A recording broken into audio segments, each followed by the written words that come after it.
Hello, everybody. Oh, look, haircut day today. Okay, so if I look like a bit of a marine jarhead, my apologies for that. But it's because I hate getting my hair cut, and I hate when it gets to a certain length. So my hair goes in and out and in and out and in and out, just because I hate going to the hairdressers. So I put it off for as long as possible. So hair goes in and out, beard goes in and out. Get used to it. So I wanted to share with you something I was going to share yesterday, but I was a bit bummed out. So I have another channel besides this one. I have the Nights Arcade channel on which I put gaming videos.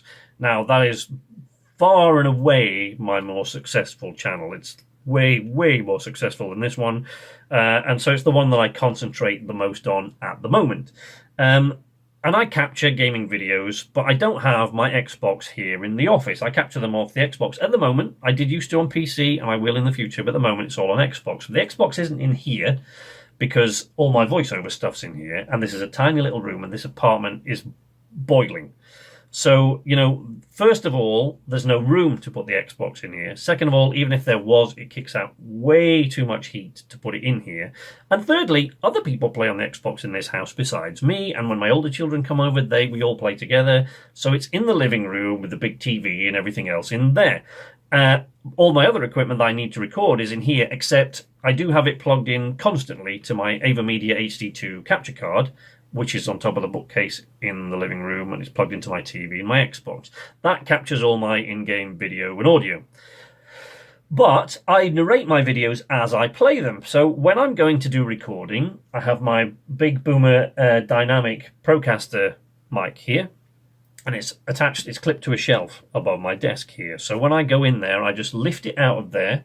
I go and take it in there and drop it into the desk clamp that I've got, a Rode desk clamp, which I've got attached to a little IKEA footstool thing, or step stool, right next to my chair, so that I can just drop it in there without having to mess about with clamps. I swing it in front of me.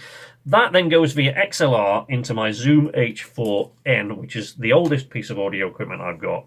And it's my old faithful. This thing is a beauty. It has never, ever let me down once. It's very, very dependable, and it's an extraordinarily versatile field recording kit, because it's got 2 XLR ports and a jack and a headphone mic, and it's got lots of different settings. And you could mess about with this all day. But so that captures my audio from the Rode, from the Procaster, right? And on top of that, I have these headphones going into my Xbox controller so that I can hear the game audio, but I can turn the TV sound down so that the narration microphone isn't picking that up as well. Otherwise you get feedback, you get all sorts of problems. So this goes into my controller so I can monitor the game. It's a multiplayer. I have this thing. If it's not, I remove it. However, underneath there, I also have this. I have an earbud to monitor my audio. So I have an earbud underneath the game headphones to monitor the microphone that I'm talking into so that I can hear myself. Right? Now, that is the voiceover artist part of me. That is the part of me that wants to make sure everything's working and nothing goes wrong. So if there's something wrong with the mic, I will hear it. It will cut out, or I'll get static, or I'll get feedback, and I'll hear it through here. And I won't have to find that out after I've spent hours capturing loads of game footage. But whenever I tell people about this extraordinarily complex setup, they sometimes give me funny looks. And so, really? Isn't that a little bit overkill? So I started worrying about it myself and started thinking, well, it does get uncomfortable, that, after I've been playing for a while. So I started thinking to myself, do I really need that under there? And so I started capturing some multiplayer footage the other day with a buddy of mine. I've been messing about with settings trying to capture game chat.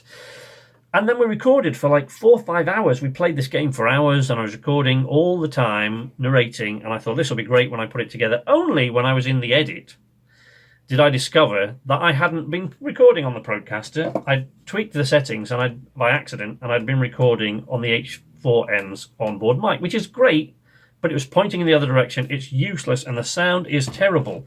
Why did I only find that out in the edit? Because I decided that maybe they were right, and maybe this was overkill. I don't want to monitor my mic. I don't need to. Let's unplug it.